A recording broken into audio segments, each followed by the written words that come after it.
Bon, bonjour Jean-Marc, merci Bonjour Jefferson. d'être avec nous. Alors je vais quand même vous présenter, même si tout le monde vous connaît ici, titulaire de la chaire Défense Aérospace de Sciences Po Bordeaux, général de corps aérien, ancien pilote de chasse, Mirage 2000. Jean-Marc, bon, on va faire court là-dessus. On se l'était dit avant et pourtant il y aurait beaucoup de choses à dire. Simplement, vous êtes un des grands architectes de ce symposium avec Gausia Peto et toute l'équipe de Way for Space.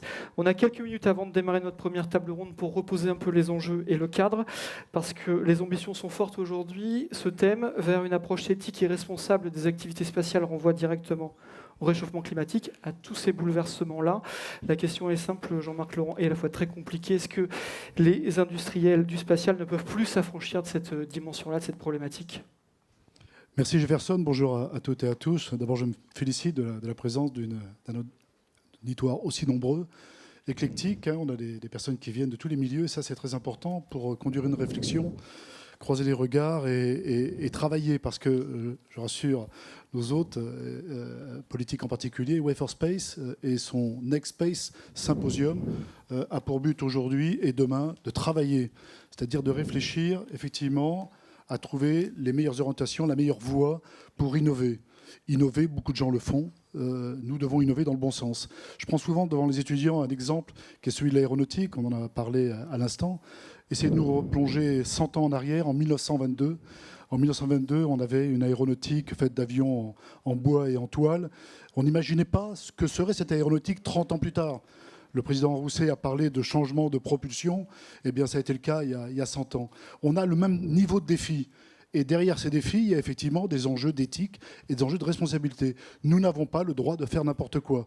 D'abord parce qu'on n'a pas le droit de se tromper, et faire n'importe quoi pourrait nous conduire à des erreurs extrêmement coûteuses, et l'argent est rare et doit être bien employé, mais aussi parce que nous devons avancer vite. Et les concurrents qui ont été cités cet après-midi, qu'on connaît tous ici, sont des concurrents qui courent vite. Et on se doit de courir aussi vite qu'eux. Donc il faut partir dans le bon sens, avec les moyens qui sont les nôtres, et ne pas se tromper. C'est le but de ce Next Space, c'est de réfléchir ensemble et de trouver la bonne voie pour, sur un plan éthique et responsable en particulier, pour aller dans le bon sens. Et tu me posais la question, Jefferson, sur l'industrie. Eh bien, l'industrie est dans cette voie-là. L'industrie fait beaucoup d'efforts, d'ores et déjà, l'industrie spatiale et aérospatiale, pour trouver le bon chemin et pour rester sur une ligne éthique et responsable. Mais parler d'éthique et de responsabilité au XXIe siècle, c'est bien, mais c'est très difficile. Quelles seront les valeurs d'éthique dans 20 ans, dans 30 ans, dans 40 ans? Est-ce que les valeurs d'éthique de 1980, la navette spatiale, les premières Ariane, etc., sont les mêmes que celles que l'on connaît aujourd'hui? Est-ce qu'elles seront les mêmes demain? Est-ce que les niveaux de responsabilité, la logique de responsabilité sera la même telle qu'elle était il y a 20 ans, telle qu'elle est aujourd'hui, telle qu'elle sera demain? Sachant, Jean-Marc, on est à un moment charnière, c'est le sens de tout ce qu'on a entendu avant. On est à un moment charnière. Je vous incite tous à regarder un document qui est sorti la semaine dernière de la Cour des comptes américaine, le GAO, qui évoque ces questions. D'ailleurs, j'étais très heureux parce que c'est exactement notre symposium, mais on ne l'a pas fait exprès. Nous avons aujourd'hui 5300 véhicules actifs autour de la Terre. Nous allons avoir dans 10 ans 10 fois plus, 53 000, tel que c'est prévu aujourd'hui, peut-être plus. Et puis je ne parle pas dans 20 ans, je ne parle pas dans 30 ans. Donc on se doit de comprendre l'espace et l'action dans l'espace d'une façon différente. Et l'espace, tel que nous allons l'aborder pendant ces journées, c'est 3 choses. C'est l'espace à terre, l'activité industrielle, c'est l'espace dans l'espace, l'activité orbitale, et c'est aussi, et vous verrez, et ça répond aux enjeux du président Rousset, l'espace atmosphérique, si je peux m'exprimer ainsi, avec la problématique climatologique, puisque les lanceurs, s'ils venaient à se démultiplier pour lancer ces 53 000 ou 55 000 satellites d'ici une dizaine d'années et au-delà, eh bien, ces lanceurs vont traverser de façon incessante l'atmosphère. Et donc, nous devons de réfléchir, et Ariane Group, pour ne prendre que cet exemple, y réfléchit tous les jours, nous devons de réfléchir sur comment traverser cette atmosphère dans les meilleures conditions et éviter des impacts climatiques en particulier qui seraient néfastes et qui remettraient en cause un espace dont Stéphane Israël, Stéphane Delpera et Alain Rousset ont montré le caractère éminemment utile pour la planète. Alors un dernier mot, Jean-Marc Laurent, parce qu'on doit démarrer à 15h. Simplement, juste pour les ambitions, en tout cas l'organisation de ce symposium. Aujourd'hui, on pose le cadre et demain, voilà, Alain Rousset parlait d'un think tank en parlant de Way for Space. Voilà, l'idée, c'est d'aller dans le concret, trouver des solutions, de réfléchir. Alors, très rapidement, aujourd'hui, on va essayer de comprendre de quoi on parle déjà. Voilà, le Le contexte, sujet est vaste. de quel espace, c'est quoi une activité spatiale durable? Parce que derrière le mot que tout le monde utilise, on ne sait pas toujours trop ce que ça veut dire. C'est quoi une activité spatiale durable? Donc cet après-midi, on va parler de ce sujet. Et puis demain, effectivement, tu as raison, nous allons dessiner, enfin en tout cas tenter de le faire, des orientations, des voies d'amélioration. Et on le fera au travers d'ateliers qui auront lieu demain matin. Et puis demain après-midi, je fais très vite, demain après-midi, on aura des cas concrets. Des acteurs qui sont déjà dans l'innovation éthique et durable. Éthique et durable. Merci Jean-Marc Laurent. On va commencer cette première table ronde. On salue Stéphane Delpera et Alain Rousset qui repartent. Merci d'être venus. Installez-vous. Et pendant qu'on s'installe, vous allez avoir une question qui va apparaître à l'écran, qui vous est toutes posées dans la salle. Vous avez un petit QR code derrière vos badges. Dès que la question apparaît, vous n'aurez plus qu'à scanner le QR code et répondre à cette question qui va apparaître à l'écran. Et pendant qu'on s'installe, vous avez le temps de répondre. Et moi, je vais faire les présentations de cette première table ronde qui commence. Alors, je suis à mes côtés. On va commencer comme ça. Et puis, Jean-Marc, on peut se partager les présentations. Michel Capderoux, bonjour. Est-ce que votre micro fonctionne? Allez-y, essayez. Normalement, ça devrait marcher. Il paraît que ça marche. Oui, ça marche. Voilà, très bien. Merci Bonjour. d'être avec nous. Vous êtes expert sur les questions d'orbite et vous êtes aussi, vous travaillez pour le laboratoire LMD. Je vais vous laisser le présenter. En quelques mots. Et après, Le LMD, c'est un laboratoire de météorologie dynamique qui a beaucoup de tutelles. Et il dépend de l'école polytechnique, de l'école normale supérieure, de l'université de Sorbonne, l'anciennement Jussieu, et du CNRS. Merci pour ces précisions. Et il s'occupe de climat au sens large. On va en parler. À vos côtés, Isabelle Sourbès-Verger, bonjour. Bonjour. Alors, j'ai bien reprécisé avec vous, vous êtes géographe, directrice de recherche au CNRS et spécialiste des politiques spatiales. Donc, j'imagine que tout ce qu'on a entendu avant vous fera réagir tout à l'heure, mais vous nous avez préparé des présentations tous les trois, donc finalement, au fond, ça va être assez facile de dérouler ce programme avec vous. Et à vos côtés, à côté de Jean-Marc Laurent, Jean-Marc, je te laisse présenter. Oui, monsieur Châtelain, Charles Châtelain.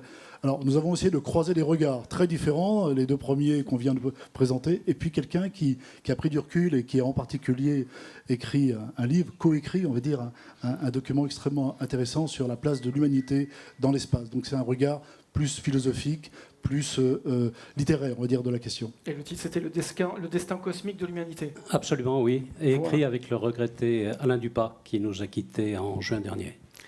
Voilà pour les Ami de la chaire, je le répète. Ami de la chaire, Sciences Po, Bordeaux, Défense Aérospace. Alors, nous devions avoir un nuage de mots. Est-ce que ça va apparaître? Est-ce que vous avez pu répondre à cette question? Vous l'avez vu apparaître sur vos portables? Vous n'avez pas eu ça? Alors, je vous propose que ça arrivera tout à l'heure.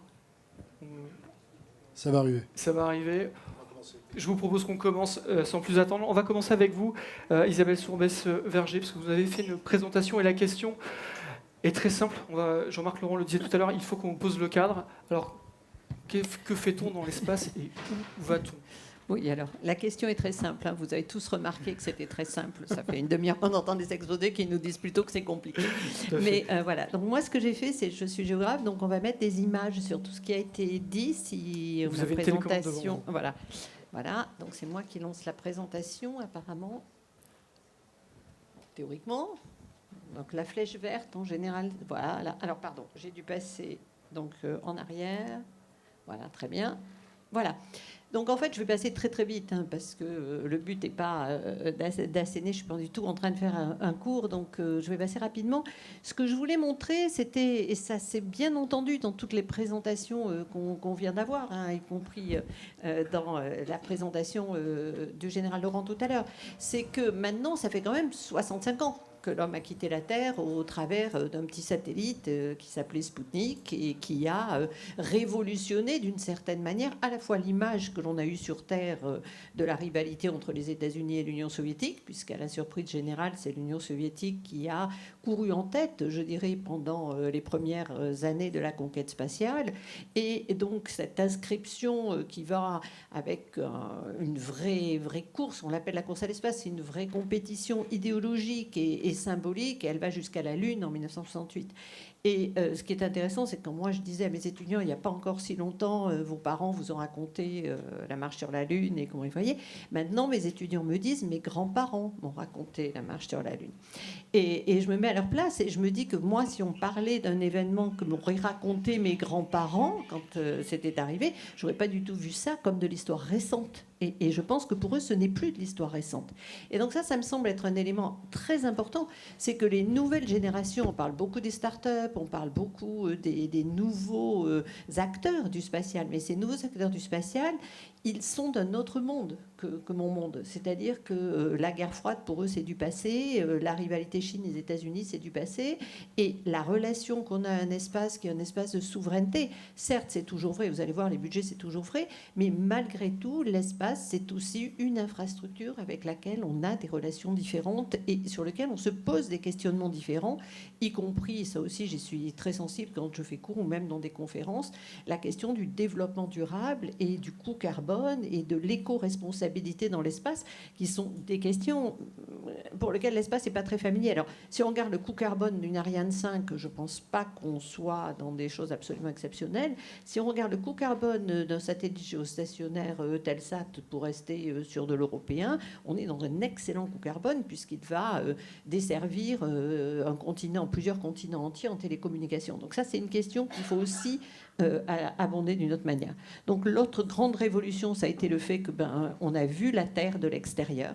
Et ça, je pense que c'est... Alors, la première image de la Terre de l'extérieur, quand même, je vous rappelle, elle faisait moins rêver que la dernière de 2014. Hein. Les progrès en termes de représentation et de qualité des capteurs fait beaucoup. Et donc, aujourd'hui, on va vers ce milieu, mais en oubliant un peu, je pense que vous y reviendrez sans doute plus que moi, les spécificités de ce milieu. Le milieu spatial, c'est pas du tout le milieu que l'on connaît. Il n'y a pas de route, il n'y a pas de point haut, il n'y a pas de port, il n'y a pas de... Voilà. Et ce qui peut changer, c'est effectivement si on va vers une relation Terre-Lune, où ça peut nous mettre dans autre chose. Alors ça, c'était juste des images pour le plaisir. Il y en a quand même une que j'aime bien dans le cadre de la projection de... Voilà. C'est celle où on voit Thomas Pesquet avec un très joli costume de Noël et de Père Noël, parce que c'est vraiment pour moi... l'exemple même où on veut à tout prix faire de ce qui se passe dans l'espace la même chose que ce qui se passe sur Terre, alors que précisément ça ne se passe pas. Et d'ailleurs, quand ils portent des toasts, si un jour ça vous amuse, regardez, la station spatiale porte des toasts entre le 31 décembre et le 1er janvier. Et ce qui est rigolo, c'est qu'ils en portent 19 parce qu'ils font 19 fuseaux horaires. Et donc, à chaque fois, ils portent le toast. Et ça, je trouve que ça montre très bien que le milieu spatial et l'environnement du milieu spatial, c'est différent. Et je regrette qu'on n'y soit pas forcément plus sensible. Et arrive un moment où, ça c'était un ouvrage que connaît d'ailleurs M. Capdereau, parce qu'il a un peu contribué à sa réflexion, c'est le moment où on commence à penser des géographies de l'espace comme si c'était un milieu qui devient suffisamment en activité. Et évidemment, sachez que dans les livres, les titres ne sont jamais choisis par les auteurs, donc malheureusement, il faut faire avec. Le titre de l'espace nouveau territoire, alors qu'on va sans doute y revenir, c'est tout sauf un territoire, parce que le droit spatial ne permet pas de territorialiser. Alors je vous disais, qu'est-ce qui se passe dans l'espace? On va faire très vite. Hein. Là, vous voyez une photo de la Terre prise par une sonde chinoise, c'est un peu un petit clin d'œil. Et puis... Voilà, vous voyez l'espace occupé, c'est un schéma. Ce sur quoi moi je travaille et là où sont les satellites, 99% des objets qui sont lancés dans l'espace, allez, je suis gentille maintenant, 95% peut-être des objets lancés dans l'espace sont dans la partie jaune, le petit cartouche là que vous voyez, je ne sais pas si j'ai un laser, mais ce que vous voyez bien dans la partie noire et jaune là-bas, au bord, c'est l'orbite de la Lune, donc vous vous rendez compte de la distance Terre-Lune que je vous montrais dans la planche précédente, et la partie où on a de l'activité humaine dans l'espace, c'est juste cette petite partie-là en jaune autour de la Terre. Donc, si vous voulez, l'espace banlieue de la Terre, oui, mais le fameux espace Terre-Lune, on en est encore quand même très, très loin. Donc, les perceptions de l'espace... Allez-y, fais allez-y, parce que rapidement, je voudrais vous faire réagir juste après sur ce qui a Et été puis dit. après, je sur me le- tairai, puis je laisserai parler les autres une fois que j'aurai posé. Allez-y, mais- j'aurai une question quand même pour vous après. Allez-y. Ok, donc là encore, quelque chose sur lequel j'insiste, c'est le choix des mots. La conquête, la colonisation, l'occupation, la mise en valeur. Bon, ça, c'est des mots qu'on utilise sur Terre. Dans l'espace, on les utilise, bien sûr, mais la colonisation de l'espace, qu'est-ce que ça veut dire? Et pourtant, en même temps, il y a des réflexes. Le réflexe de dire on va aller exploiter des ressources sur la Lune et on va les rapporter sur Terre. Alors ça, on peut avoir des doutes, mais c'est quand même ce qu'on lit dans une presse pas très informée, mais en tout cas, c'est quelque chose qu'on entend. Eh bien, effectivement, c'est un réflexe classique de colonisation.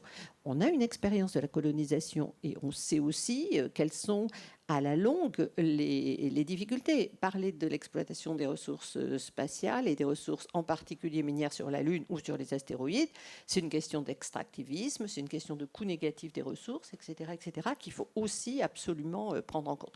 Puis bon, juste en bas, c'était le fameux Elon Musk dont on parle toujours, et donc cette vision du premier tir de son gros lanceur avec voilà, sa Tesla pour lequel il fait de la pub en l'envoyant dans l'espace, avec un spaceman qui est un mannequin, une musique de David Bowie, etc., etc. Tout ça, c'est fantastique. Puis vous avez des gens qui disent, bah, tiens, c'est super, il y a un nouveau débris dans l'espace dont on n'avait pas vraiment besoin. Donc c'est vraiment une manière de positionnement. Et à l'autre bout, alors ça, c'est quelque chose qu'on connaît moins, mais c'est quand même une idée de nation spatiale. C'est ce projet d'Asgardia qui est un projet international, dont le promoteur à l'origine est russe, mais qui est beaucoup soutenu, entre autres, par un astronaute belge. Et donc, il suffit, je vous le dis si ça vous intéresse, il suffit pour vous inscrire à Asgardia de donner votre nom, et puis on met votre nom dans un satellite, et on considère que le satellite est le symbole de cette fameuse nation spatiale. Donc, vous choisissez votre constitution, vous choisissez la langue que vous voulez parler, ça remplacera la nationalité. Tout ça, c'est très, très sympa. Je vous rassure, il y a quand même des moments où là encore le réel revient, parce que le président quasi éternel, je pense, d'Asgardia, c'est le fondateur. Donc quand même, on reste quand même sur des bons vieux réflexes. Vous voulez nous dire que c'est très terrien comme approche?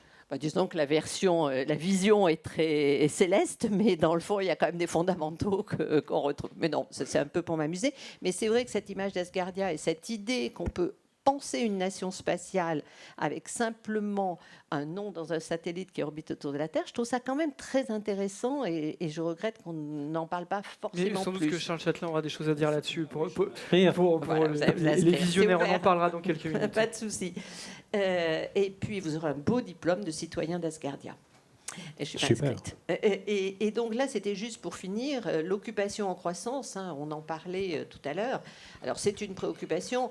Bon, en tant que géographe, j'aurais quand même un peu tendance à la modérer, parce que vous avez vu, il reste quand même de l'espace. Alors, c'est vrai que certaines orbites sont occupées plus que d'autres, on est bien d'accord. Donc, on va dire de 1957 à aujourd'hui, on est à peu près à 12 000 satellites. Rien qu'Elon Musk, il envisage 40 000 satellites. Donc là, c'est vrai que 4 fois plus en 2 ans contre 65 ans d'activité spatiale. Oui, on passe une marche.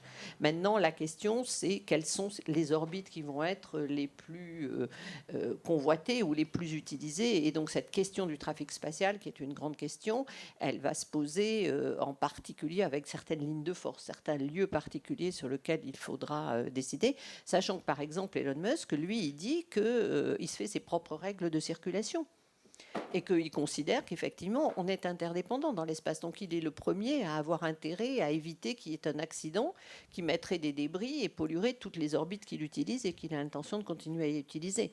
Simplement, il n'y a pas tellement longtemps, les Chinois, avec la station Tiangong, ont déposé une plainte aux Nations Unies en disant qu'il y a un satellite Starlink qui était venu faire des manœuvres à proximité de leur station et qu'eux s'estimaient mis en danger par ce satellite. Elon Musk a répondu que non, parce que lui, il maîtrisait, mais les Chinois ont, avec quand même une certaine raison, dit qu'ils étaient contents d'apprendre qu'ils maîtrisaient, mais que dans le fond, eux se sentaient quand même pas. D'où cette nécessité qu'ils ont demandé qu'il y ait une ouverture et une annonce des manœuvres. Et là, on rentre dans un autre élément important qui est finalement la dichotomie entre les États-Unis et le reste du monde. Parce que tout à l'heure, on évoquait les budgets. Alors, vous allez voir, là, c'est la nationalité des satellites. Je vais aller pouvoir, voilà les budgets. Comme ça, je vous mets une image sur les chiffres. Les États-Unis, plus de 50 milliards de dollars. Alors, oui, c'est vrai, l'Europe dépense peut-être pas assez pour l'espace compte tenu de ce qu'est son produit national brut. Elle est quand même la deuxième grande puissance spatiale. Mais nous sommes effectivement entre 4 et 5 fois inférieurs aux États-Unis. Et donc, bien évidemment, nous n'avons pas les mêmes perceptions de l'espace, nous n'avons pas les mêmes expériences, nous n'avons pas les mêmes investissements, nous n'avons pas les mêmes cadres réglementaires. Et là, c'était juste... Voilà, par exemple, un exemple, le nombre de satellites lancés en 2020, vous voyez la masse des petits satellites inférieurs à 250 kg, j'ai été distingué sur le graphique lancé par les États-Unis, la nationalité des satellites lancés en 2021, vous avez pas l'impression, vous devez avoir l'impression que ça se ressemble pas mal, ça sera parti pour être un peu pareil en 2022, et je voudrais pas gâcher la fête, mais quand même, si vous regardez d'où sont lancés les satellites européens pendant ces années 2021-2022, qui sont les fameux petits satellites OneWeb, vous constatez qu'ils sont lancés de Baïkonour et de Vostochny par les lanceurs Soyouz russes. Donc là, il y a aussi une vraie... Et ça, il y a, si je vous remontais des planches plus anciennes, je n'ai pas le temps, vous verriez qu'on n'était pas du tout dans ce schéma-là, et où Guyane était vraiment un port spatial. Donc voilà, je ne vais pas mobiliser la parole plus longtemps que ça, mais on m'avait demandé de faire un cadre. Donc c'est très bien, voilà, c'est très clair, mais j'ai une question avant de passer la parole à nos deux autres intervenants. Simplement, il y a un mot qui est revenu dans la présentation de Stéphane Israël, mais aussi d'Alain Rousset, c'est celui de régulation. Et quand on vous écoute, vous nous montrez des déséquilibres. Est-ce que cette régulation est nécessaire? Est-ce qu'elle est possible? Parce que vous nous avez raconté que l'espace, au fond, on peut devenir président de quelque chose, distribuer une nationalité. On évolue dans quelle dimension? Alors, on parle de plusieurs choses différentes. Donc, les Nations Unies, je dirais, sont l'organisme qui est caution pour l'activité spatiale internationale. Et le fameux traité de 1967, je dis le fameux parce que c'est le seul et l'unique qui a été véritablement signé par la quasi-totalité des États de la planète, ce traité de 1967, signé aux Nations Unies, pose un certain nombre de principes: liberté de circulation, liberté d'utilisation, interdiction de placer en orbite des armes de destruction massive et usage commun, on va dire. Mais ce traité n'est pas très défini et il n'est pas très précis, c'est-à-dire et usage pacifique de l'espace. Il n'est pas très précis et les définitions des termes ne sont pas données. Donc où commence l'espace, c'est pas précisé. Les usages pacifiques, est-ce que ça exclut des militaires? Visiblement non, on le voit bien là. Simplement, ce qu'il faut comprendre, c'est que si on voulait un cadre à écrire en 10 ans, en pleine guerre froide, entre 57 et 67, il fallait aussi accepter de poser des grands principes et de laisser évidemment une marge de latitude. Et aujourd'hui, on le paie. C'est-à-dire que cette marge de latitude, on la retrouve même, par exemple, sur la Lune, quand les États-Unis disent, dans le cadre des accords Artemis, poser une zone de sécurité autour de leur base. Ce n'est pas une appropriation, puisque la Lune fait partie du traité de 67. Elle est inclus dans les corps célestes, mais en même temps, si vous commencez à poser une zone dans laquelle vous dites que vous êtes maître chez vous, vous posez bien quand même une question un peu différente. Donc ces gens-là, ils sont compliqués. Quant à Asgardia, ça c'est pas du tout un problème. Il lance un petit satellite et n'importe qui a le droit de lancer un petit satellite dès lors que il est déclaré. Il est lancé par un opérateur de satellite qui lui-même a la responsabilité en cas de problème endossée par l'État lanceur.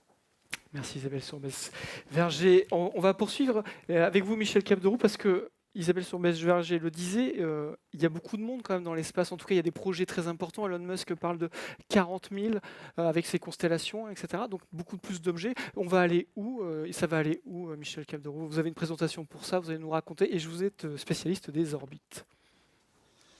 Oui, dans mon exposé, j'essaie de montrer que vous avez vous pouvez les activer.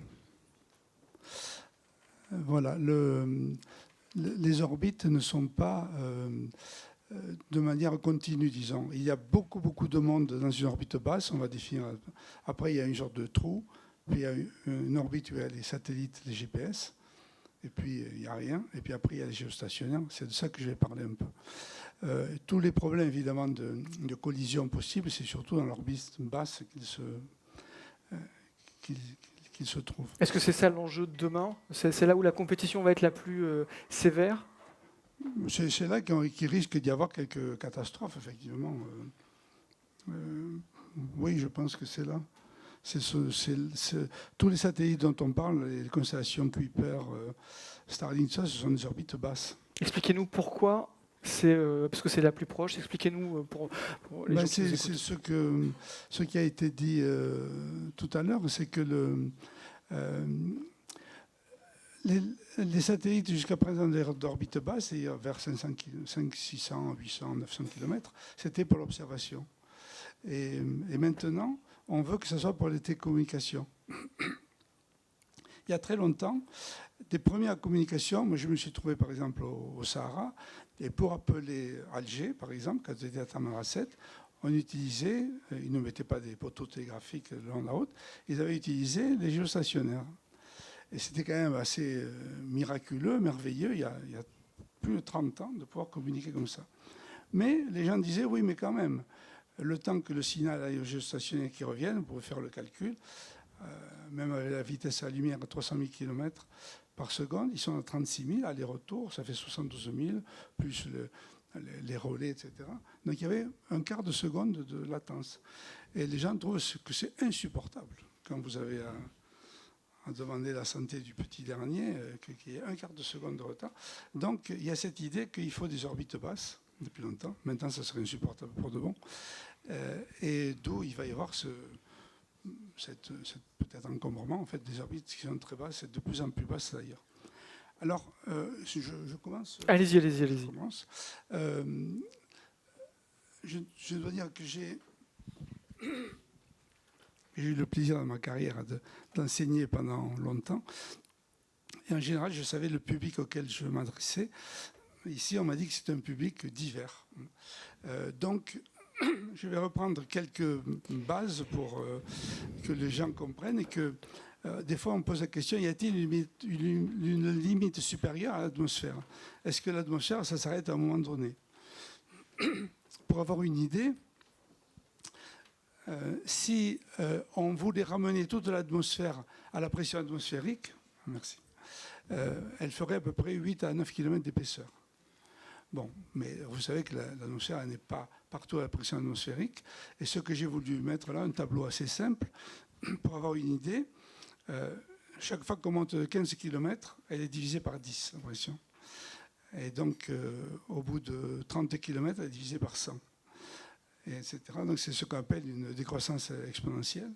Et lorsque vous arrivez à 120 km, vous voyez qu'il ne reste presque plus rien.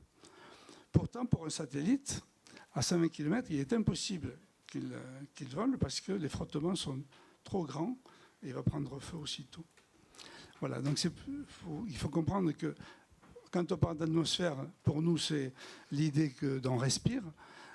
Pour un satellite, l'atmosphère, c'est l'idée qu'il y a des molécules d'air, d'oxygène surtout, d'azote, qui frappent le satellite et comme il va très vite, un satellite qui est en orbite basse, il fait quand même 7 km par seconde. Donc les chocs sont des fois rudes.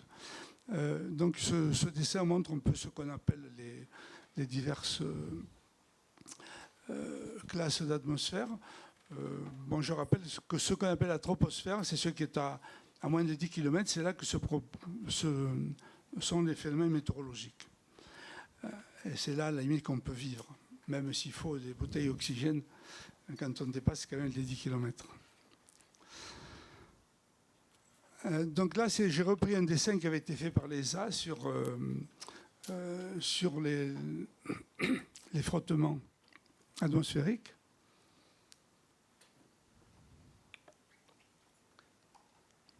Ce qui fait qu'un satellite va retomber sur Terre, c'est dû à son altitude, au frottement atmosphérique. Donc s'il est comme la station spatiale à 400 km, bien la station spatiale, tous les mois ou tous les 2 mois, il faut la remonter. Parce qu'elle baisse, en un mois, elle peut baisser de quelques kilomètres déjà.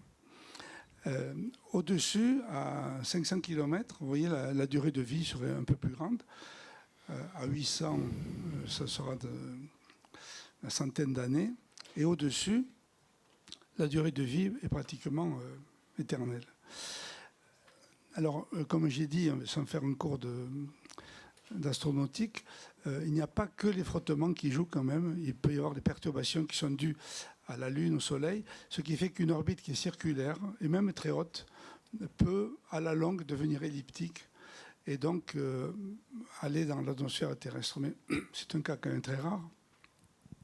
Et en gros, la durée de vie des satellites est due à leur altitude. Donc si vous êtes à 800 km, ben, il faut la ramener à peu près à 500. On verra, ça, ce sont les lois qu'il y a maintenant. Si vous êtes à 1500 km, il n'y a plus grand-chose à faire. Et si vous êtes à 36 000, c'est une orbite qui est connue, qui s'appelle l'orbite géostationnaire,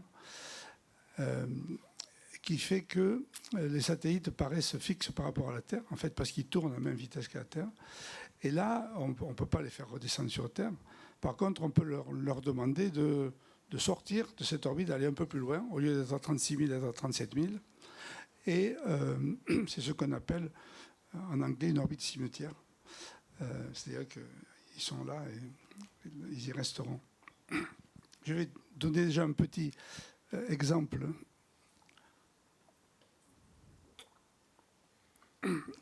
Sur cette orbite géostationnaire, 36 000 km, quand j'ai dit que pour la parole, un quart de seconde, c'était intolérable, il faut voir que ces satellites-là, il y en a une quinzaine qui servent pour la météo, et il y en a 500 ou 600 qui servent en fait à envoyer des Mickey. Hein.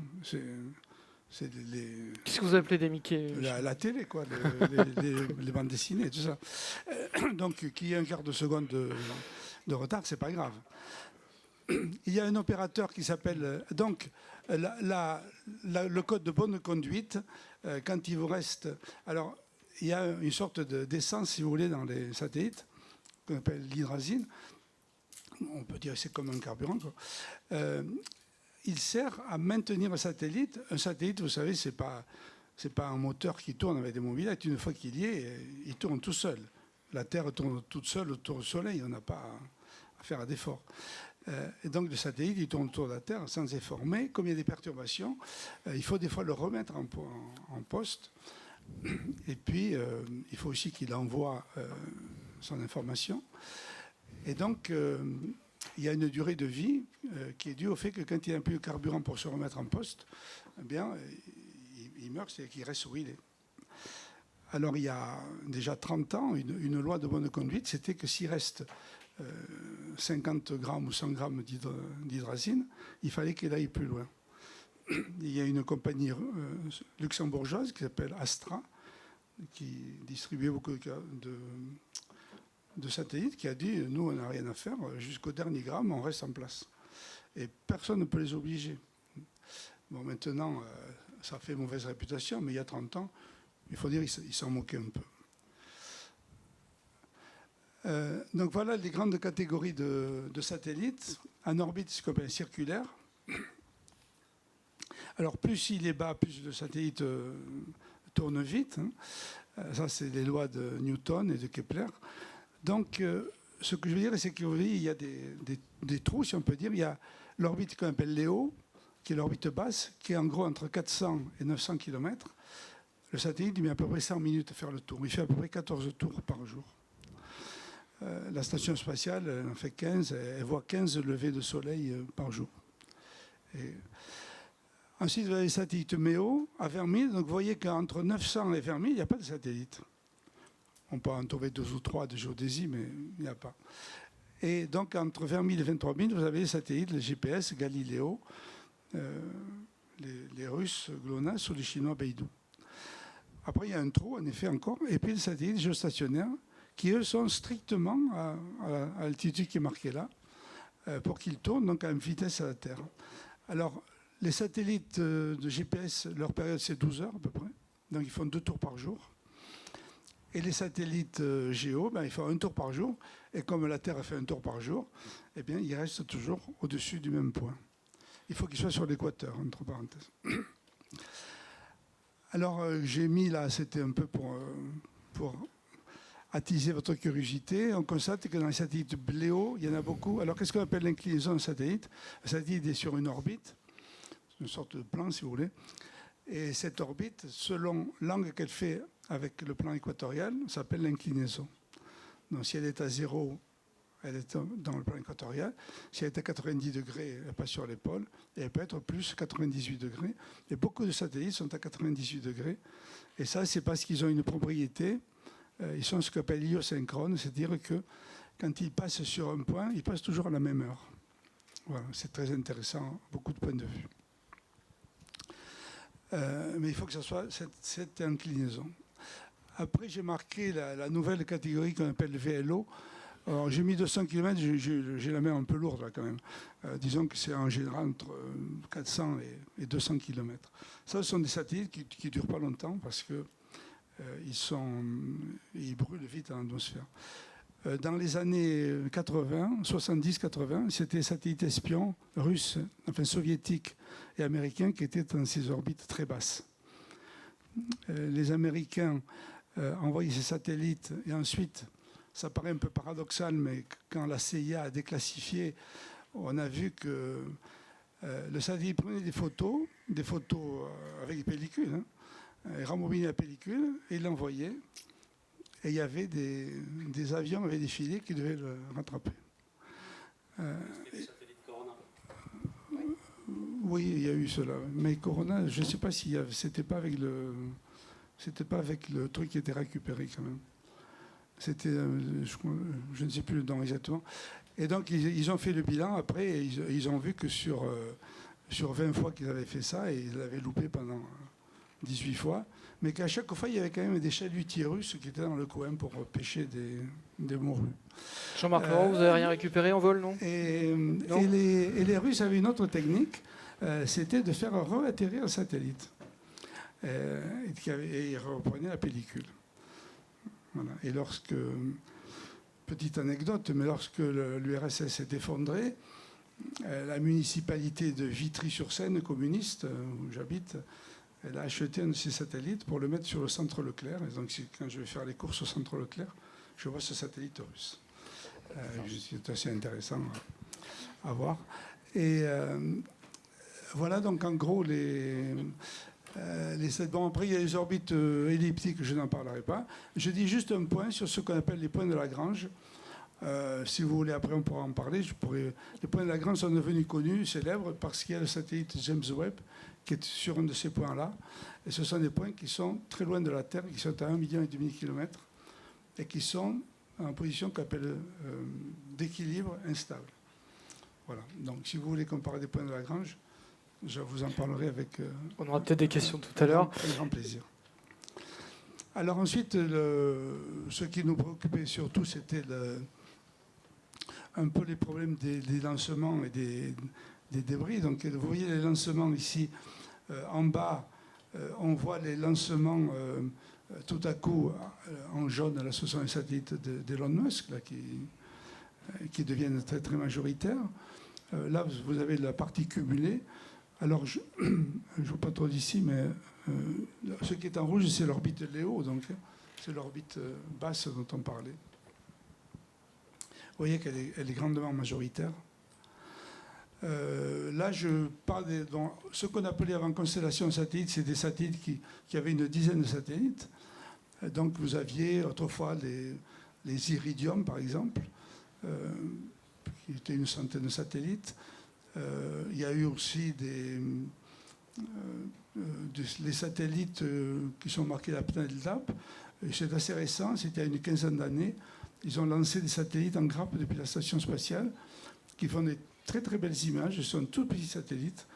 Et actuellement, on a vu, par exemple, en Ukraine, quand ils ont voulu montrer qu'il y avait eu un charnier en Ukraine, et bien, il y avait des images avant et après. C'était ce Planet Lab qui les avait fournis. Et puis les constellations, c'est pour les GPS qui ont en général une trentaine de satellites. Donc les 4 constellations principales qui sont notées là. Mais maintenant, on parle de méga-constellations, et donc c'est ce dont on a parlé, Starlink, OneWeb et puis Kuiper. Et vous voyez comment est la coiffe d'une fusée avec tous ces satellites. Hein. Tout ça, c'est des dizaines, des centaines de satellites qui vont être lancés en même temps. Alors en France, il y a eu cette loi des opérations spatiales La France est le seul pays à l'avoir vraiment faite pour l'instant, à la respecter. Il ne peut pas la faire respecter pour les autres. Les grands points, c'est qu'un satellite ne doit pas durer plus de 25 ans. Donc s'il est, mettons, 800 km, il faut qu'il ait assez de carburant en fin de vie pour rentrer dans l'atmosphère. C'est-à-dire de descendre de 500 km. L'autre point, un des autres points, il faut que le satellite soit fait de manière compacte pour éviter que s'il explose, qu'il y ait beaucoup de débris. Et puis, il y a des métaux qui sont interdits, donc ce que respecte le CNES en principe. Alors, si on en passe aux débris, juste pour terminer, vous voyez qu'il y a des augmentations brusques. Il y a eu plusieurs cas qui sont célèbres. C'est d'abord quand un satellite russe et Iridium se sont percutés perpendiculairement. C'est quelque chose qui paraissait probabilité nulle, elle a eu lieu. Et donc ça a créé des milliers et des milliers de débris. L'autre cas, c'est quand les Chinois ont voulu montrer qu'ils étaient forts et qu'ils avaient un vieux satellite de météo qui ne servait plus à rien. Et avec une fusée, ce qui est quand même un exploit stratégique, ils l'ont détruit. Ce qui a créé aussi beaucoup de débris.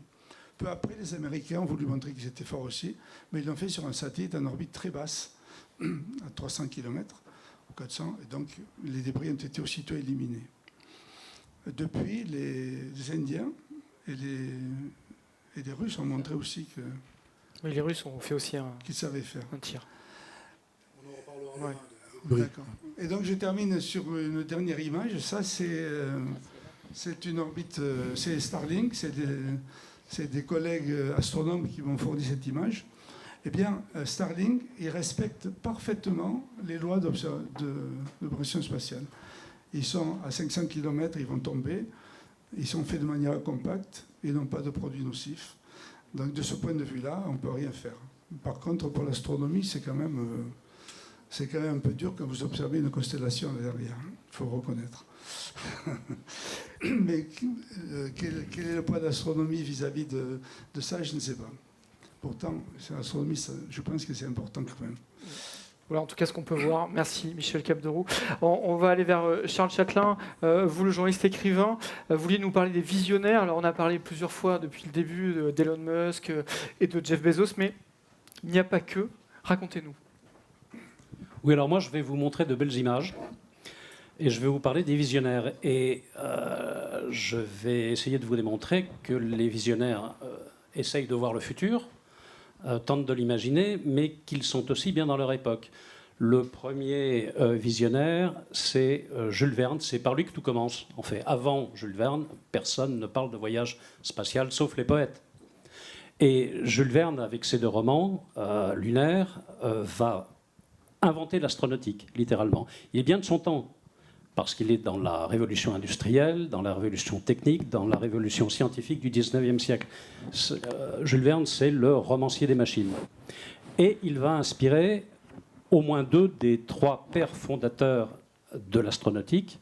Il va inspirer Tsiolkovsky, le russe. Il va inspirer Hermann Oberth, l'allemand. Il ne va pas inspirer Robert Goddard, qui lui va lire, jeune, La guerre des mondes de Wells, dont il dira que ça a déclenché sa vocation pour la recherche en astronautique. Ces gens vont donc avoir une vision de ce que pourrait être le voyage spatial, et leurs élèves, leurs disciples, vont passer aux réalisations pratiques. Et en tout cas, pour Tsiolkovsky, c'est évidemment Korolev. Pour Hermann Oberth, c'est von Braun. Von Braun qui va inventer la V2, la première fusée opérationnelle avec laquelle les nazis vont pouvoir bombarder abondamment Londres et Anvers pendant la guerre.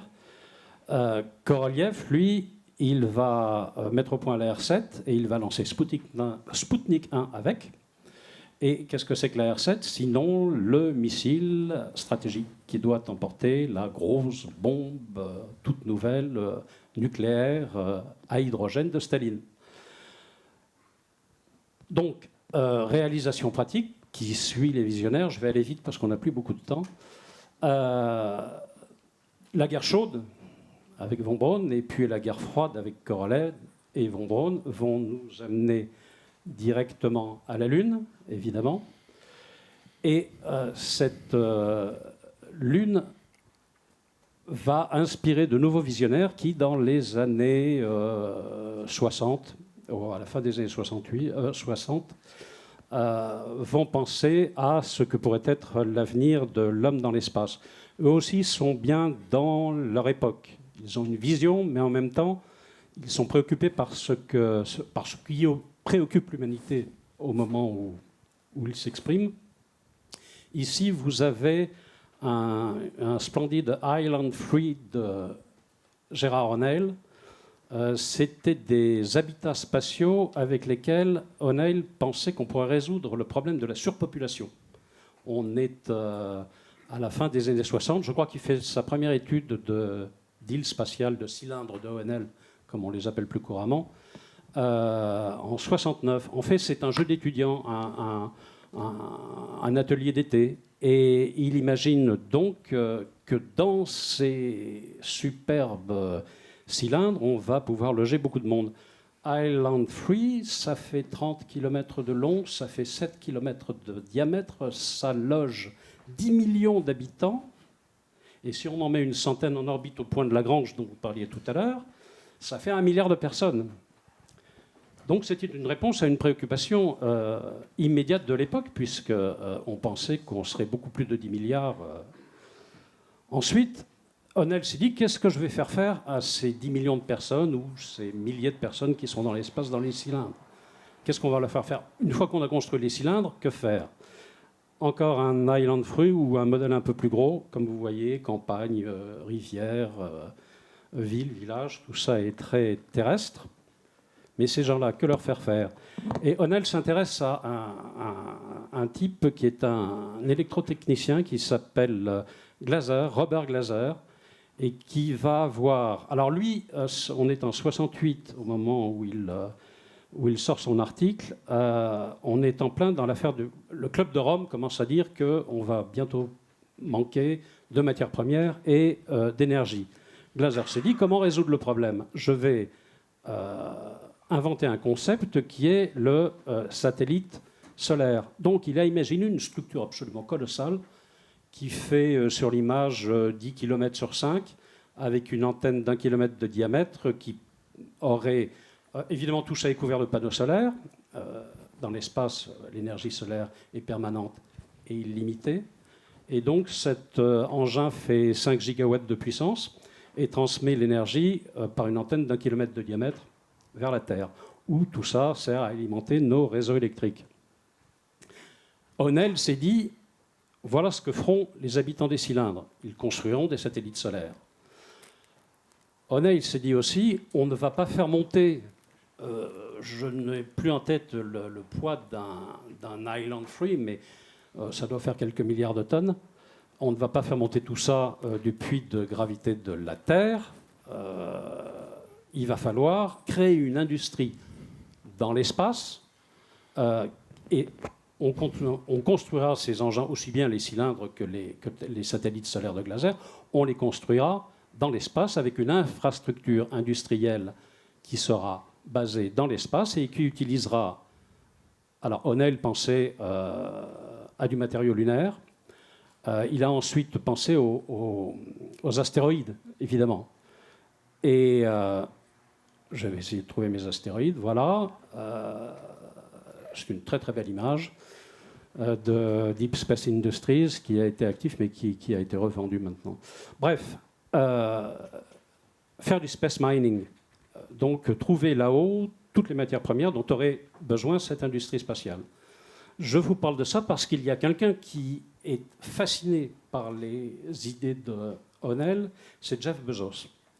Et Jeff Bezos a imaginé toute une industrie, a imaginé que, alors lui aussi est dans les préoccupations du moment, pourquoi continuer à polluer la Terre avec des industries polluantes?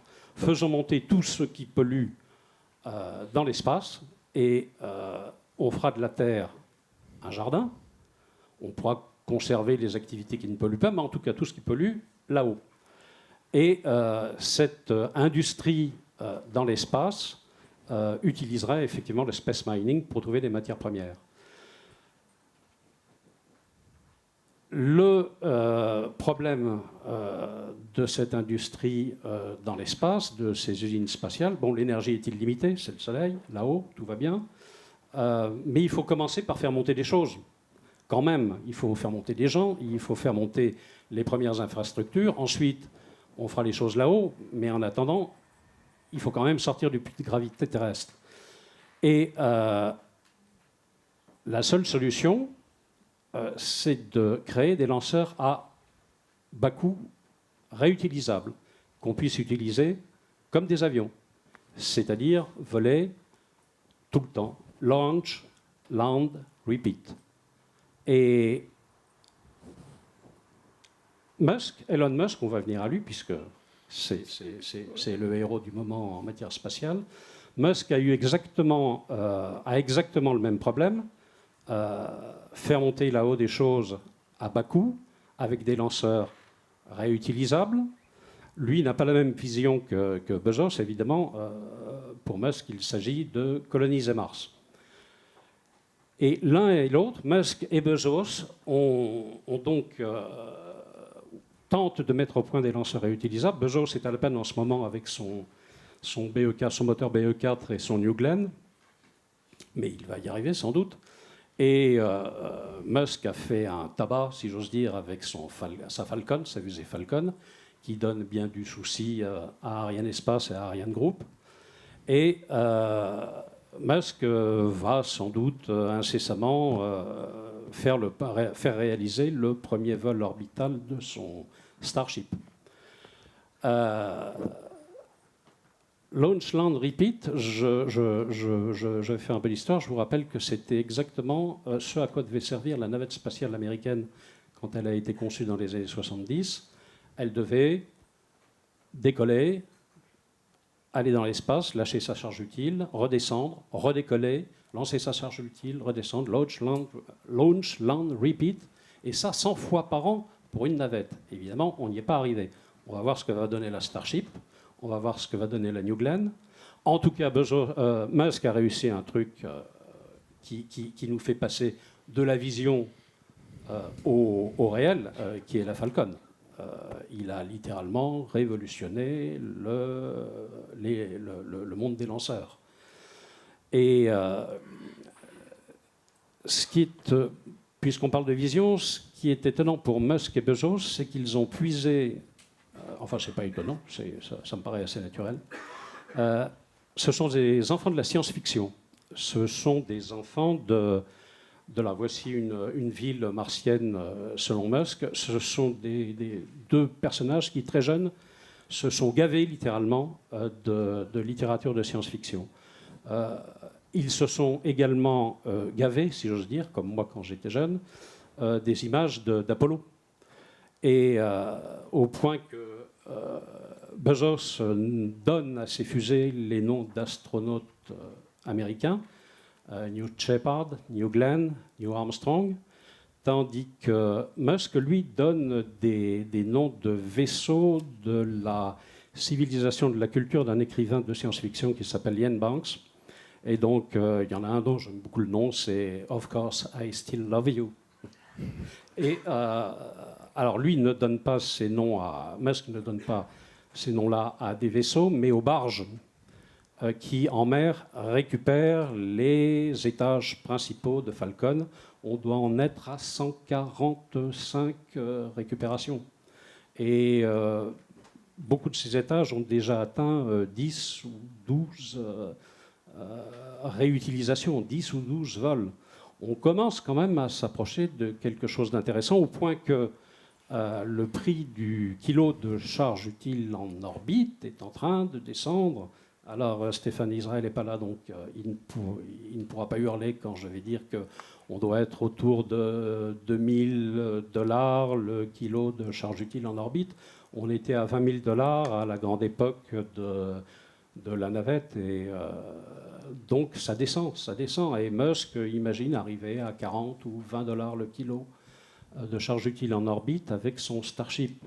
On est vraiment au bord d'une révolution. Voilà la New Glenn de Bezos. Voilà les étages principaux de Falcon qui atterrissent. Et ce que je voulais dire aussi, et j'en aurais terminé, c'est que l'Europe a le défaut de ne pas prêter assez attention aux visionnaires. Elon Musk a été traité de farfelu, de grand farfelu pendant longtemps. J'ai vu des, enfin je ne donnerai aucun nom, mais j'ai vu des gens très haut placés dans le spatial il y a quelques années qui disaient ce type n'est pas sérieux, il n'y arrivera pas, ça n'est pas possible. Nous, si on a mis autant de temps pour faire Ariane 5, lui il ne peut pas le faire en moins de temps et sont réutilisables. C'est de la farce. Nous, on est sérieux, on lance des satellites. Lui, il pense à Mars. Ah, la belle affaire. Mais le problème, c'est que je pense que les Européens n'ont pas compris que l'important n'est pas que Musk installe une colonie d'1 million d'habitants sur Mars en 2100. Ça n'est pas ça l'important. L'important, c'est que la vision qu'il porte motive les jeunes ingénieurs, les amène à travailler pour SpaceX et donc lui permet d'avoir des équipes qui réalisent le miracle de la Falcon 9, qui techniquement est quand même quelque chose qui a totalement révolutionné le monde du transport spatial. On ne tient pas assez compte de la vision et le problème c'est que j'ai parlé de visionnaires, ils parlent tous de vol habité, d'hommes dans l'espace. Et l'Europe considère que le vol habité, depuis l'échec de la navette Hermès, considère que le vol habité, c'est inutile. Ce qui compte, c'est l'espace utilitaire, c'est le motto au service des citoyens, c'est le motto de l'Agence spatiale européenne, donc des satellites, donc l'orbite basse. Alors, ils n'ont pas tort. Le savoir-faire, aujourd'hui, l'industrie spatiale qui tourne autour de cet espace utilitaire, c'est 400 milliards de dollars de revenus par an. C'est un chiffre d'affaires colossal. Et l'industrie des satellites, là-dedans, ça doit faire 280 milliards de dollars sur les 400. Le lancement spatial, ça fait 6 milliards de dollars. Et le reste, c'est du gouvernemental et du vol habité. Et le vol habité, donc, c'est pas utile. Alors, on fait des tours dans l'ISS, effectivement, et puis on va faire des tours sur Artemis. Et je pense que pour motiver des jeunes ingénieurs, pour motiver les jeunes générations, il faudrait penser un peu plus au vol habité. Alors, il y a eu une surprise, et j'en terminerai là, à l'IAC, l'autre semaine à Paris, Ariane Group a révélé son étude SUSI, cet étage supérieur très innovant, qui a été pour moi une surprise merveilleuse. Ce qui m'ennuie, c'est que dans l'acronyme de SUSI, on a soigneusement, non pas soigneusement, en tout cas, il ne figure pas le fait qu'éventuellement, il pourrait servir de vaisseau habité. C'est pas marqué dans SUSI, il n'y a pas marqué vaisseau habité. Donc il y a une espèce de timidité et à évoquer le vol habité. Je pense qu'on a tort. La dernière image que j'ai mise, on va quand même montrer. Est-ce qu'on peut revenir en arrière ? Avec la rouge. Avec la rouge peut-être ? Voilà. Ça c'est une peinture de ce qu'on vient de voir, c'est une peinture de Chesley Bonestell. Il n'y a pas de Chesley Bonestell européen. Bonestell a travaillé pour la NASA, il a travaillé pour Von Braun, et c'est un de ceux qui a, dans l'esprit des Américains, imprimé ce que serait l'avenir de l'humanité dans le cosmos. Alors, la dernière image, c'est Suzy. Espérons qu'elle va se concrétiser. Il y a un frémissement en Europe sur le vol habité, sur les grandes missions. On va voir si ça se réalise ou non. Merci Charles Châtelain. Alors je voudrais quand même faire réagir nos deux autres invités, parce que vous êtes scientifique et Isabelle Sorbès-Verger, vous l'avez dit dans votre présentation, le réel finit toujours par nous rattraper. Comment vous réagissez à ça? Parce qu'on a vu des photos, des peintures. Vous pourriez nous remontrer l'astéroïde tracté, s'il vous plaît, Charles Châtelain. Je vous ai vu sourire avec ces évocations, ces visionnaires, etc. Ça vous évoque quoi? Parce qu'au fond, il faut susciter des vocations, ce que raconte Charles Châtelain. Il dit, ben, on a des grands chefs d'entreprise qui sont nourris de tout ça et qui font avancer les choses finalement. Ça me fait pas sourire. Bon, aussi je souris, c'est parce que c'est rémanent, mais moi, ça me pose la question quand même de est-ce que le devenir de l'espace, alors on n'en a pas parlé, mais ça fait partie effectivement des nouvelles choses. Ce sont les imprimantes 3D, ce sont donc il y a de nouveaux outils qui vont exister dans l'espace, puis il y a de nouvelles applications. Mais est-ce que finalement, du côté des petits satellites et du côté de la miniaturisation et des nouveaux usages de l'espace auxquels on pense aujourd'hui, avec des satellites qui sont capables, par exemple, on n'arrivait pas à faire un satellite radar il y a 30 ans ou 40 ans, les Rorsat, c'est des satellites de plusieurs tonnes avec des générateurs nucléaires. Et bon, quand ils retombaient sur Terre, ce qui est arrivé pour 2 ou 3, en particulier au Canada, ça a coûté très cher à l'État russe pour aller éplucher les étendues glacées du Canada et récupérer les bouts de réacteurs nucléaires. Donc c'était vraiment pas ça. Aujourd'hui, on arrive à faire des petits satellites radars qui sont impressionnants, extrêmement performants et qui donnent des tas d'images. Donc moi, je sais pas. Oui, tout ça, ça fait rêver. Pour le spatial tel qu'il l'a toujours été. Est-ce que l'imaginaire des jeunes générations, c'est le même type d'imaginaire avec du vol habité et des gens à bord? Je pense que c'est une question ouverte. Quand je fais cours et quand je pose la question à mes étudiants, je vous dirais c'est du 50-50. C'est-à-dire que j'ai la moitié des étudiants. Alors, on a toujours un biais. Hein. C'est quand on pose des questions à des gens qui viennent écouter des conférences sur le spatial, globalement, on va quand même considérer qu'ils sont à un moment ou un autre un peu intéressés par le sujet spatial. Mais même dans ce sujet-là, vous avez des gens qui, eux, vont vous dire que ce qui les intéresse, c'est l'intelligence artificielle, la robotique et la miniaturisation, et que l'espace, c'est un endroit où effectivement développer de nouvelles applications, c'est pas forcément le vol habité, et ça peut être aussi des robots, je sais pas. Il n'y a pas que le côté conquête, aventure, découverte qui les anime. Il y a indéniablement le côté conquête, aventure, découverte, et c'est un moteur, et ça absolument, j'en suis tout à fait convaincu aussi. Il y a juste un problème qui s'appelle le facteur coût.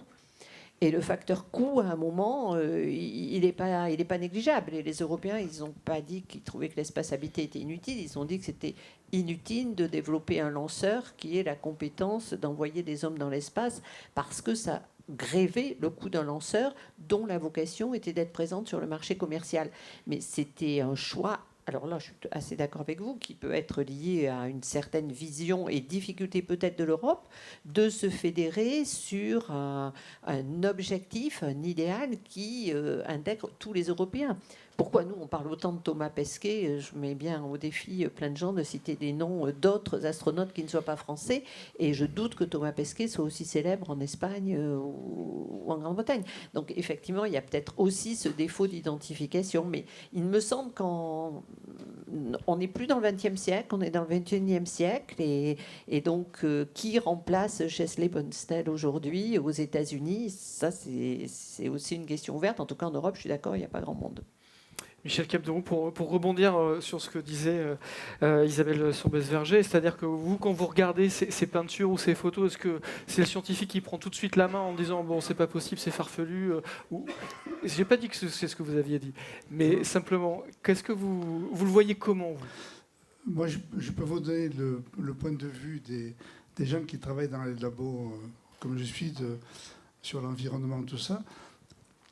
Les vols habités, la station spatiale, sont considérés comme totalement inutiles. Toutes les images, quand on voit des belles images qu'a pris Thomas Pesquet avec son appareil, bon, on peut la prendre sans quelqu'un qui est autour. Moi, j'ai assisté à des astronautes français qui ont parlé de ce qu'ils faisaient. Ils disent on fait beaucoup d'expériences. Alors on dit quelle expérience? Il dit dans tous les domaines. Mais quoi, par exemple? C'est des expériences très importantes. Mais à une époque, les Russes ont eu le courage de dire qu'avec leur station Mir, ils avaient fait 17 723 expériences et qu'aucune n'avait servi à rien. Ils ont fait pousser des petits pois, ils ont fait des accouplements de crapauds, des choses comme ça. Des accouplements hétérosexuels de crapauds. Et bon, donc, alors on peut dire qu'ils testent les médicaments. En fait, ce à quoi servent les vols spatiaux, c'est à permettre de comprendre mieux pour un nouveau vol spatial. Il est sûr que le point de vue maintenant avec Elon Musk, Jeff Bezos, ça change complètement l'idée. Toujours est-il que pour les labos scientifiques actuels qui s'occupent d'environnement, puisqu'on parle de ça, les vols habités ne servent à rien. Ça sert, les vols habités, ça sert à voir comment des hommes peuvent habiter dans l'espace.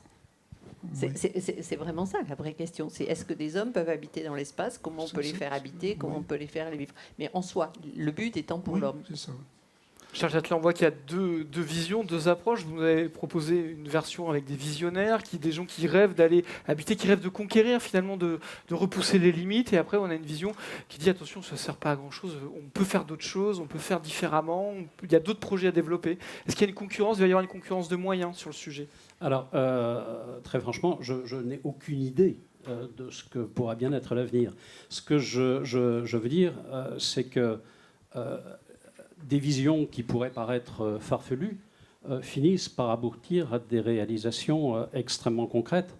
Une fois encore, l'important n'est pas que Musk, par exemple, veuille coloniser Mars. L'important, c'est qu'il a fait la Falcon 9. Ça, c'est du réel. Ça, c'est du réel. Et si Bezos, qui met quand même 1 milliard de fonds propres par an dans Blue Origin, qui est sa start-up spatiale, il a créé sa start-up à peu près en même temps que Musk. Il y en a un qui a dû faire ça en 2002 et l'autre en 2000. Et Bezos met 1 milliard de dollars par an en fonds propres. Ce n'est pas des fonds gouvernementaux. Musk, lui, qui a gagné beaucoup moins d'argent que quand il était dans la Silicon Valley que Bezos. Bezos, qui a fait sa fortune, c'est Amazon. Là aussi, c'est du super concret. Musk, lui, il a vendu PayPal. Enfin, il a créé PayPal et puis il l'a vendu. Il a eu, et là aussi, c'est quelque chose qui me semble important, la NASA a eu l'intelligence de mettre le pied à l'étrier de SpaceX. Est-ce que l'ESA l'aurait fait dans les mêmes conditions? Je ne sais pas. Je ne sais pas, je me pose la question. La NASA, elle a répondu à une injonction du gouvernement américain qui date de 1984. La NASA, elle est chargée de faire en sorte que l'argent public finisse par servir à créer un secteur privé commercial. Ça fait vraiment partie. L'ESA, c'est une agence de recherche et de développement, et vous évoquiez tout à l'heure ces missions.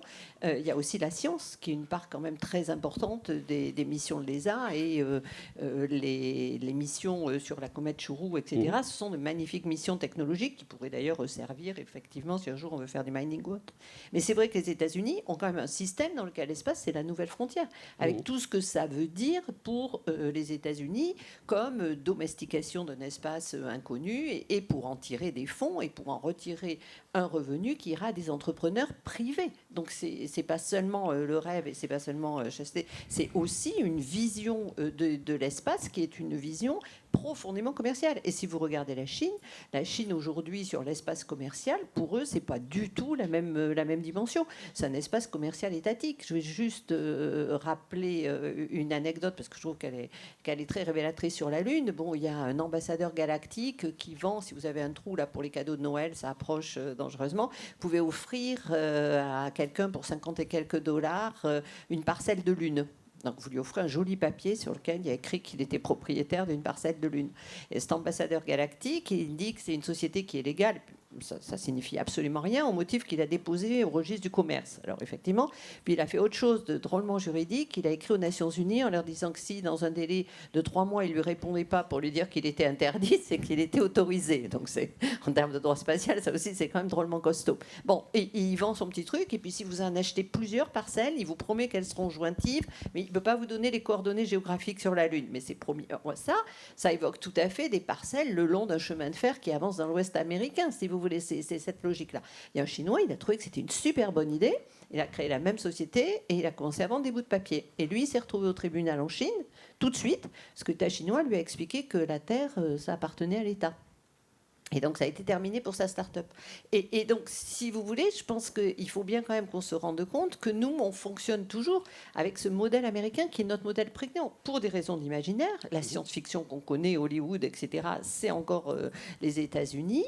Parce que, bon, pour notre génération, nous avons vu Apollo, pour une nouvelle génération, c'est sans doute un petit peu différent. Et puis, parce que cette espèce de rouleau compresseur financier, politique et stratégique, parce que derrière, il y a quand même une vision stratégique de l'espace, de tous les niveaux, du militaire au social, en passant par le culturel et l'économique, effectivement, quand vous investissez autant d'argent dans l'espace depuis autant d'années et que c'est officiellement, à la fois votre nouvelle frontière et votre destinée manifeste, évidemment, on est dans une autre vision du monde. Donc, à nous, Européens, peut-être d'essayer de profiter. Là, vraiment, j'insisterai, c'est pas pour caler et faire bien, parce que c'était de la conférence. Je pense que vraiment, à nous, Européens, de nous saisir d'autres enjeux, qui sont les enjeux de la coopération, les enjeux de la durabilité, les enjeux d'une vision globale qui ne soit pas qu'une vision commerciale. Moi, je pense que ça, il y a vraiment un besoin. Et l'Europe, malgré tout, elle a bien des défauts, mais quand même, l'Agence spatiale européenne, elle réussit à faire coopérer des pays qui n'ont pas toujours des politiques nationales identiques, et l'Europe arrive à coopérer avec énormément de pays sur la planète. Donc peut-être que là, on a une niche à creuser. Merci. On va prendre quelques questions dans la salle. On est en train de déborder un peu le temps, et après, Jean-Marc, on fait une conclusion, puis on a une deuxième table ronde qui arrive. Des micros vont arriver, vont vous être donnés. Signalez-vous, présentez-vous. Et vous avez 3 intervenants pour répondre à vos questions. Question courte. Question Oui, courte, je vais question juste courte, poser- simple, je le dis toujours, mais concise. Vous Et m'entendez là réponse illimitée, mais vous allez savoir faire ça très bien. Oui. J'ai une question à poser sur Starship. Actuellement, Starship, Elon Musk, il en est au stade où il tente de faire un vol expérimental pour essayer de lancer son premier étage, Heavy, et de récupérer son deuxième étage, ce qui s'appelle lui-même Starship. Or, dans les cartons, il a déjà comme projet de compléter sa constellation Starlink avec un distributeur de satellites qui font 200 kg et qui sont tout plats. Et quand son Starship va être opérationnel, il deviendra le champion de la récup de n'importe quel débris dans l'espace. Parce que son engin est tellement manœuvrable qu'il pourra jouer le Zorro de l'espace, comme il joue le Zorro de l'Ukraine en filant son Starlink. Et donc il a déjà il a toujours une longueur d'avance, ce mec. Et si nous, on ne réagit pas en Europe, on va disparaître. Quelle est votre question? Ma question, c'est qu'est-ce qu'on fait pour contrer ou pour faire quelque chose qui fait qu'on ne soit pas complètement écrasé par cette concurrence américaine. Si je peux, je dirais que c'est encore plus compliqué que ce que vous dites, parce que ces satellites Starlink qui étaient de 100 kg, maintenant ils font 1 tonne. Et en fait, c'est quelqu'un qui s'adapte, qui est extrêmement pragmatique et qui implémente tout de suite très vite. Parce que moi, quand je comptais mes satellites, ils étaient à 260, 300 kilos. Maintenant, on voit qu'il a une nouvelle génération qui est complètement différente de sa première génération. Donc, il n'utilisera pas le Starship de la même manière, etc. Donc, la question, à mon sens, pour Elon Musk, c'est qu'il vit quand même fondamentalement, son budget est quand même assuré par ses commandes de la NASA et du Pentagone. D'ailleurs, on parle de ces fameux entrepreneurs privés. Oui, Jeff Bezos, il investit son argent simplement, oui, mais il vient de faire un procès à l'État américain parce qu'il n'avait pas été sélectionné pour aller atterrir sur la Lune. Donc, si vous voulez, là encore, nos 50 milliards de budget, eh bien, évidemment, ces entrepreneurs, ils en profitent parce qu'ils ont des commandes étatiques qui viennent compléter leur business commercial. Et ça, nous ne l'avons pas non plus. Et cette capacité qu'ils ont à adapter le moyen technologique en fonction de ça marche pas, ben, nous, on est dans des programmes beaucoup plus longs parce qu'on fait des ministériels de l'ESA tous les... ben oui, je sais bien. Mais voilà. Oui, ça, mais c'est- aujourd'hui, on parle d'environnement, et donc le Starship, c'est l'engin parfait pour aller récupérer n'importe quoi dans l'espace et pour le ramener sur Terre. Il y a des Donc- éminents donc, juristes dans la salle, ils vous diront qu'on ne peut pas récupérer n'importe quoi sur Terre. Michel Capderoux, pour conclure, et on prendra une autre Non, question aussi. Ramener les débris, il y a beaucoup de startups ils en parlent, ils ont des jolis projets, mais c'est vraiment... là, ce n'est plus de la science-fiction, c'est de la science. Je crois que ça fait partie des débats de demain, d'ailleurs. C'est un sujet qu'on abordera demain. Pour l'instant, on ne sait pas ramasser des débris. Et une autre question à gauche ou à droite. Allez-y. Alors, c'est une question et aussi un statement pour aller dans le sens de notre thème, qui est la responsabilité. Et entre l'éthique et les brillantes réalisations d'ingénieurs qu'on nous a présentées, ou de celles qu'on pourra faire plus tard, n'oublions pas qu'il y a un droit. Le droit, bon, ça a été abordé rapidement par Isabelle, mais qui a quand même posé les bases. N'oublions pas que le traité, c'est aussi... Il met en avant un principe de responsabilité. Alors, responsabilité qu'on décline en deux termes en français, le mot responsabilité couvre deux mots anglais. Responsibility, qui fait que l'article 6 du traité de 67 dit que les États sont responsables d'autoriser et de contrôler toutes les activités spatiales. Donc, il n'y a pas d'activité spatiale privée, ça n'existe pas. Il n'y a pas de liberté. La liberté, elle est contre État. Mais chaque activité spatiale doit d'abord être autorisée et contrôlée. Alors, le vecteur juridique de tout ça, en France, c'est la loi spatiale, mais avec ou pas de loi spatiale, il reste que les États ont cette responsabilité. Deux, et là, je parle de la responsabilité au sens liability. Vous n'êtes pas tous juristes, c'est parlez-moi. Mais liability fait que c'est la responsabilité au sens responsabilité civile, et même morale. On est responsable de ses actes, on en répond. C'est ça la responsabilité. On doit indemniser celui à qui on cause un préjudice par nos fautes, par nos actes. Et ça joue alors en cas de collision, mais aussi au droit de l'information. Tout ce qui est dénigrement, tout ce qui est injure, tout ce qui est atteinte à la concurrence, dès qu'on fait une faute, on en répond. Et dans l'espace aussi, puisque dans l'espace, tout ce que l'on fait dans l'espace, on le fait sur Terre. À ma connaissance, il n'y a pas d'activité dans l'espace qui ne soit pas contrôlée, maîtrisée depuis le sol, ou qui est censée l'être. Voilà, c'est tout. Donc c'était un peu pour ouvrir le débat qui suit, et puis j'imagine que nos intervenants vont compléter. Et juste une petite information, je crois que Musk attend toujours l'autorisation de la FAA américaine pour faire décoller son Starship depuis Boca Chica. Et tant que la FAA ne donnait pas son accord, le Starship restait au sol, parce qu'il faut avoir un... Vous avez une question derrière. Ah, mais le premier vol, il est à Boca Chica. Hein, il est... Non, mais il Exact, faudra quand même absolument. l'autorisation. Mais pour l'instant, il faut quand même une autorisation. Vous tirez Alors, je vous rien. propose qu'on avance, on a encore quelques questions. Après, le chronomètre tourne malheureusement et nous avons une autre table ronde juste derrière. Alors, une question et on avait aussi le colonel derrière. Mais a priori, je vois que c'est ça. Hein. Très bien, parce que j'ai les lumières dans les yeux. Bonjour, merci. Je voudrais m'adresser aux scientifiques. On a parlé des destructions volontaires de satellites. J'aurais aimé savoir si on pouvait imaginer une sorte de siège spatial dans le sens où volontairement on viendrait créer des débris et encombrer des orbites stratégiques pour que justement d'autres pays, peut-être moins avancés que les États qui détruisent leurs propres satellites ou pas, ne puissent pas concurrencer en termes de technologie spatiale, en tout cas ne viennent pas placer de satellites sur ces orbites stratégiques d'importance. Je vous remercie. C'est un peu machiavélique. Je ne sais pas. Est-ce qu'on pourrait imaginer que je pense qu'il n'y a pas de loi, mais c'est quand même se mettre à dos tout un tas d'États, de pays. C'est peut-être un peu... Oui, non, on peut imaginer. Si un État avait vraiment la volonté de polluer vraiment une orbite à 500 km, bon, il peut y arriver. Et il envoie une dizaine de satellites et qu'il explose avec tout petits fragments. Les fragments, il y a une clé à molette qui a été oubliée par la station spatiale. Elle fait 7 km à la seconde. Vous pouvez calculer 1 km à l'heure, ça fait beaucoup. Et donc ça peut faire 14 km en vitesse relative. Ça fait des débris dans tous les sens. Après, une fois que c'est fait, hein.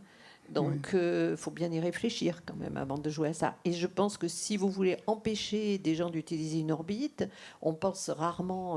alors, c'est pas empêcher une orbite, mais c'est, si vous voulez empêcher quelqu'un d'utiliser ses ressources spatiales, il y a le segment sol, il y a les menaces cyber, il y a du brouillage, il y a plein d'autres trucs qui se remarquent moins. Parce qu'en fait, quelque part... C'est pas à vous, une juriste, que je vais dire ça, et on va rebondir sur la responsabilité. Quelque part, ce qui est intéressant, c'est si vous pouvez handicaper quelqu'un sans vous faire prendre. C'est là que ça devient vraiment intéressant. Et d'où toute la question de l'attribution. Et là, on retrouve, comme le dit Philippe Clerc, des questions qui sont, par exemple, sur le cyber, comment vous attribuez une menace cyber. Et ça, c'est quelque chose de très terrestre et que vous allez pouvoir retrouver dans l'espace de manière tout aussi sympa. Et les Russes tentent de cyber-attaquer les satellites Starlink qui servent tant aux Ukrainiens. Bon, enfin bon. Ça, on peut en discuter parce que ceux qui savent le mieux cyber-attaquer le reste, je pense que c'est les Américains d'abord, parce Absolument. que c'est plus fort, et on ne faudrait pas les oublier quand même, et les Chinois. C'est pour ça que les Russes n'y arrivent pas. Et une dernière question avant de conclure. Un micro, s'il vous plaît, à gauche. À droite, pour moi. Bonjour, Antoine Courty de l'Armée de l'air et de l'espace. Je voudrais faire suite à ce qui a été dit sur justement l'utilisation des orbites basses. Et est-ce que vous pourriez nous faire un état de l'art sur ce qu'on a comme moyen d'avoir la situation awareness spatiale actuelle? Et est-ce que selon vous, quand on voit l'explosion exponentielle de lancement de satellites et le nombre de satellites qu'on va avoir en orbite dans quelques dizaines d'années, qui vont être multipliés par 10, par 100, avant d'atteindre un point critique que serait le syndrome de Kessler, est-ce que l'avancée en termes de situation awareness avance de la même manière que les satellites en eux-mêmes qu'on cherche à mettre dans l'espace pour gagner de l'espace dans l'espace? Donc est-ce qu'on pourrait avoir un état de l'art de ces moyens, et est-ce que selon vous, ça fait partie des priorités de responsabilisation de développer avant tout ces moyens-là pour avoir une connaissance bien précise de l'espace? Merci. Bon, moi, je peux répondre une partie. Les débris spatiaux, actuellement, s'ils font plus de 50 cm, 1 mètre en orbite basse, ils sont répertoriés pour l'instant. Bon, je ne sais pas très bien comment on leur attribue un nom à chacun, mais bon, il y a un organisme qui s'appelle le NORAD, et qui répertorie ça et qui diffuse pas mal les résultats. Donc, on sait par exemple que la station spatiale, 10 fois par an, elle change d'orbite pour éviter un objet qui est situé peut-être à l'ordre d'1 kilomètre. Il y a eu un exemple. L'ESA a fait un satellite très ambitieux pour mesurer la vitesse des vents qui s'appelle Eolus. Et ils ont mis 20 ans à le mettre au point. Je connais parce que mon labo a participé un peu à ça. Et une fois qu'il a été lancé en orbite très basse, à 300 km, les résultats étaient très bons, tout le monde était content. Et à ce moment-là, on a appris qu'un satellite de Starlink allait le percuter bientôt. Et donc, ils ont averti Starlink, Elon Musk, qui a répondu débrouillez-vous pour manœuvrer, nous, on ne manœuvre pas. Et donc, ce satellite de l'ESA, Eolus, a manœuvré pour éviter effectivement un satellite Starlink. Donc, ça, c'est un peu la loi de la jungle, quand même. Et donc, à part ça, pour l'instant, les débris un peu gros sont répertoriés, mais des débris de quelques centimètres, évidemment. Bon, de l'autre côté, l'espace est grand. c'est Et sûr. pour conclure. Non, juste pour finir très vite sur ce que vous disiez, les États-Unis sont capables aujourd'hui, NORAD c'est à l'origine le département américain, militaire américain, les Américains sont capables de voir dans l'orbite des débris à partir de 10 cm en orbite basse, un peu plus. Bon. Sont les seuls, à ma connaissance, qui ont une vision complète globale de la situation spatiale. Les Russes en avaient une, avec aussi pas mal de radars sol en complément de leurs moyens spatiaux. Bon, ça va être comme le reste, ça va être difficile pour eux de continuer à les faire fonctionner, et en tout cas, ils vont le faire à la russe, c'est-à-dire qu'ils vont faire ça sur des objets beaucoup plus gros, comme ça ils les repèrent.